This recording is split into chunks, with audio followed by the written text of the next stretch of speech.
Et on se retrouve aujourd'hui sur la chaîne pour une nouvelle vidéo. Et donc aujourd'hui, on se retrouve pour la présentation de toutes mes avant-guerres françaises. Faut savoir que j'en ai pas mal dans ma collection, comme on peut le voir ici. Voilà, et donc j'avais envie de vous les présenter donc dans cette petite vidéo. Alors pour commencer, donc on va commencer par celle-ci, qui est la plus ancienne de mes voitures françaises d'avant-guerre, la Panhard 8 HP.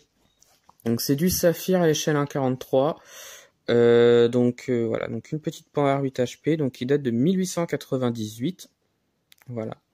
Donc là, on a vraiment les débuts de l'automobile. De toute façon, je vous l'avais déjà présenté dans la rubrique l'évolution de l'automobile. Voilà. Donc là, je présente que les françaises. Parce que des avant-guerres, j'en ai pas mal dans ma collection. Et j'ai pas mal d'étrangères. Donc là, je m'arrête que sur les avant-guerres françaises. Pour changer. Voilà, donc la petite Panhard. Ensuite, on continue avec celle-ci, donc une Simca 5 fourgonnette, donc avec la pub La Tête de Cerf, donc véhicule des années 30. Donc là, on a du XO à l'échelle 1,43. Voilà. Une petite Simca 5 que je trouve magnifique. Alors celle-ci, c'était une trouvaille de brocante. Je sais plus à combien je l'ai eu. Je l'ai eu à... Je crois que c'était 4. Ouais, je crois que c'était 4 euros. Je ne sais plus exactement. Mais une belle petite miniature que j'apprécie énormément.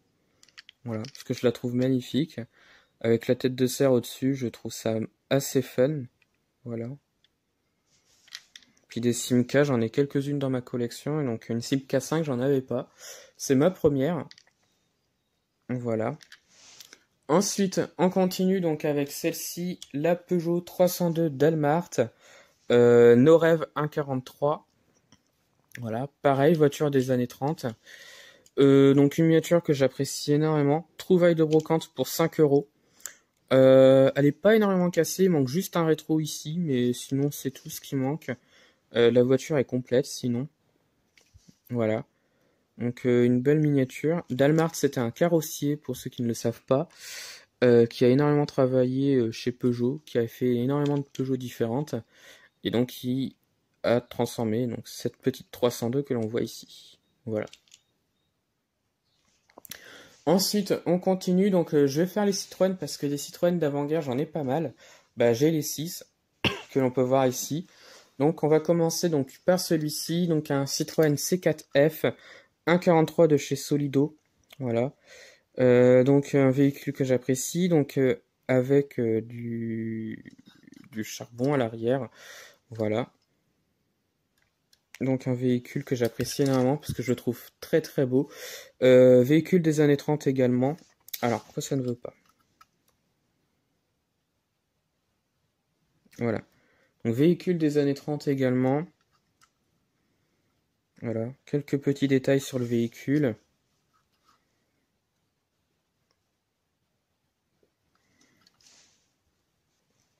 Voilà. Ensuite, on continue avec celui-ci, un Citroën B2, donc véhicule des années 20, donc 1923 si je me trompe pas. C'est du saphir, donc à l'échelle 1,43. Voilà, donc un véhicule en version ambulance, comme on peut le voir ici. Un petit peu abîmé, je sais, en même temps c'est une trouvaille de brocante. Voilà, je l'ai pas eu très cher, donc forcément il est un petit peu abîmé, mais sinon il est encore bien sinon. Je sais pas si on va voir quelque chose en dessous. Non, on ne voit rien. Donc voilà. Donc c'est un modèle de chez Saphir, donc que j'apprécie énormément pour la simplicité du véhicule. Voilà. Ensuite on continue, donc là on va passer donc sur les tractions, parce que la traction c'est principalement une voiture d'avant-guerre. Donc avec celle-ci, donc la Citroën Traction 22 V8 Cabriolet. Donc pareil, véhicule des années 30. Donc du Universal Hobby, quoique non, nos rêves. C'est du nos rêves au 1,43. Voilà. Donc véhicule de 1934.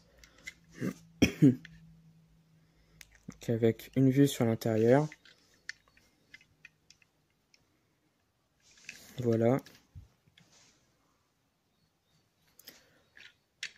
Ensuite, on continue avec la Citroën Traction 15.6, donc là en version véhicule de pompier, donc Solido 1.43.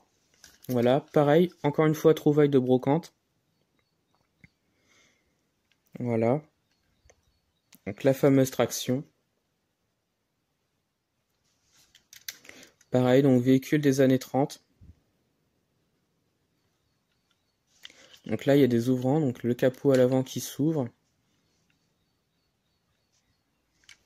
Voilà. Et donc le dessous, bah, comme on peut le voir, 1939.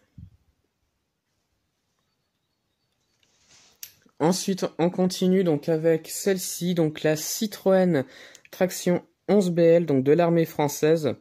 Pareil, voiture des années 30. Universel Hobby ou 1.43. Voilà. Trouvaille de brocante, encore une fois. Parce qu'on trouve pas mal de choses en brocante. Donc c'est bien du Universal Hobby. Véhicule des années 30, donc 1939. Voilà. Donc avec une magnifique couleur.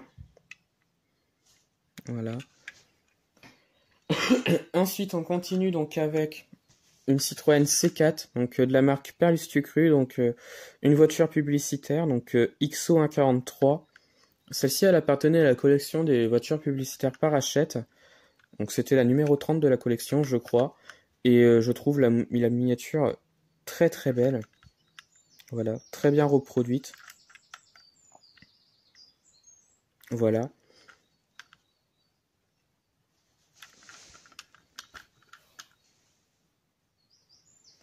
Ensuite, on continue avec cette fois-ci la Voisin C27 Aérosport, donc véhicule des années 30, 1934. Donc cette voiture-là, elle correspond vraiment à l'art déco. Bon là, c'est pas l'art déco des années 20, mais de l'art déco des années 30. On voit très très bien donc le mouvement art déco sur cette voiture-là, surtout sur l'intérieur du véhicule. Voilà. Véhicule, je crois, produit qu'à un seul exemplaire, si je me trompe pas. En tout cas, il n'y en a pas eu beaucoup, ça c'est sûr. Donc une très belle voiture française que j'apprécie énormément. Donc c'est du XO au 1.43 qui appartenait à une collection presse. Je ne sais plus laquelle, mais c'était une collection presse, ça c'est sûr. Voilà, donc que je suis très content d'avoir trouvé en brocante encore une fois, parce que c'est pas facile d'en trouver des miniatures comme ça maintenant que elles ne soient plus en presse, et je suis très content de l'avoir. Voilà. Ensuite, on continue avec la Delahaye 135M, carrossée par Figoni et Falachi. Donc c'est du Solido AHL 1.43. Voilà. Trouvaille de brocante pour 5 €, encore une fois. Ouais, je fais pas mal de trouvailles de brocante. Parce que c'est pas très cher en brocante de les trouver, donc je prends. Voilà, donc une très belle miniature, comme on peut le voir ici. Pas mal de petits détails. Voilà, la capote, bon, elle est un petit peu jaunie. On le voit peut-être pas à l'écran, mais en vrai, elle est un petit peu jaune. En même temps, elle a du vécu. Voilà, donc 1939. Voilà, donc du Solido Made in France.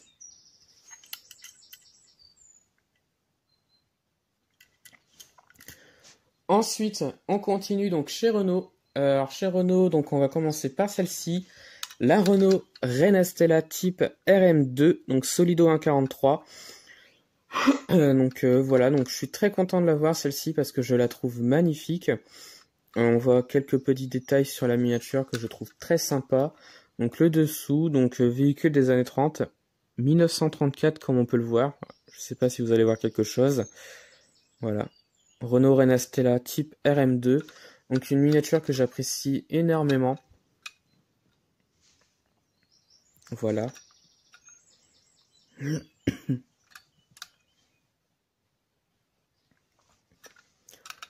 Ensuite, on continue avec l'une de mes plus anciennes Renault. C'est celle-ci, la Renault Type 4 Course. Saphir 1.43, encore une fois. Alors Saphir, pour ceux qui ne le savent pas, c'était un fabricant français de miniatures qui a disparu. Et donc ils ont fait pas mal de miniatures à l'époque. Et donc on en trouve encore pas mal en brocante, mais ça ne vaut pas grand-chose des saphirs. Voilà. Donc là on en a une, donc une Renault Type K course qui date, je crois, de 1902. Voilà, c'est marqué en dessous de toute façon. Voilà, donc ma plus vieille Renault de ma collection. Voilà. Donc je suis très content de l'avoir, celle-ci, je la trouve magnifique. Il n'y en a pas eu beaucoup de construites des Renault Type K, course notamment. Il n'y en a pas eu beaucoup. Et je la trouve magnifique. Et la vraie existe encore, elle est exposée dans un musée, mais je ne sais plus lequel exactement, mais en vrai elle existe encore. Voilà. Donc la Renault Type K course. Ensuite, on continue avec cette fois-ci un camion des années 20. Il s'agit d'un Latil B2, si je me souviens bien. Ouais, c'est ça, un Latil B2. Donc celui-là, c'était un cadeau pour la collection des voitures publicitaires par Hachette. C'était les véhicules qu'on pouvait avoir que par abonnement. Mais moi, je me suis jamais abonné à la collection. Je l'ai acheté sur Facebook, parce que sur Facebook, il y a des groupes de vente. Et la plupart des gens ont certains véhicules et donc ils les revendent. Donc moi j'ai eu la chance de l'avoir. Voilà. Et donc je suis bien content de l'avoir parce que je le trouve magnifique. Donc il aborde la marque Hachette, comme on peut le voir ici. Donc un éditeur. Voilà. Que je trouve magnifique. Très bien reproduit, très bien réalisé. Donc l'avant du véhicule. Latil, je crois, c'était une marque qui faisait avant tout des véhicules agricoles, mais ils ont fait également donc des camionnettes comme celle-ci. Voilà.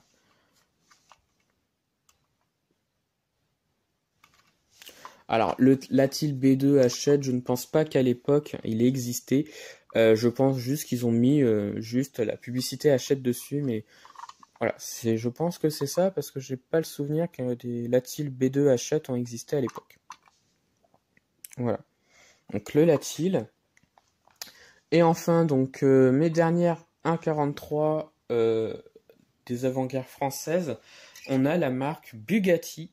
Oui, Bugatti, c'est une marque française, je le rappelle. Avec celle-ci, la Bugatti Type 57 Atalante des années 30. Donc, Solido 1,43, j'apprécie énormément cette voiture-là, je la trouve magnifique. Donc là, on a la version rouge et noire que Solido a produit à l'époque. Je la trouve magnifique, elle est très bien représentée. Donc là, on a vraiment un certain luxe à la française avec la marque Bugatti. Bon, il n'y a pas eu que Bugatti qui faisait des voitures de luxe, mais celle-ci, la 57S Atalante, voilà, de 1939, je la trouve magnifique. C'est ma préférée de la marque Bugatti. Voilà.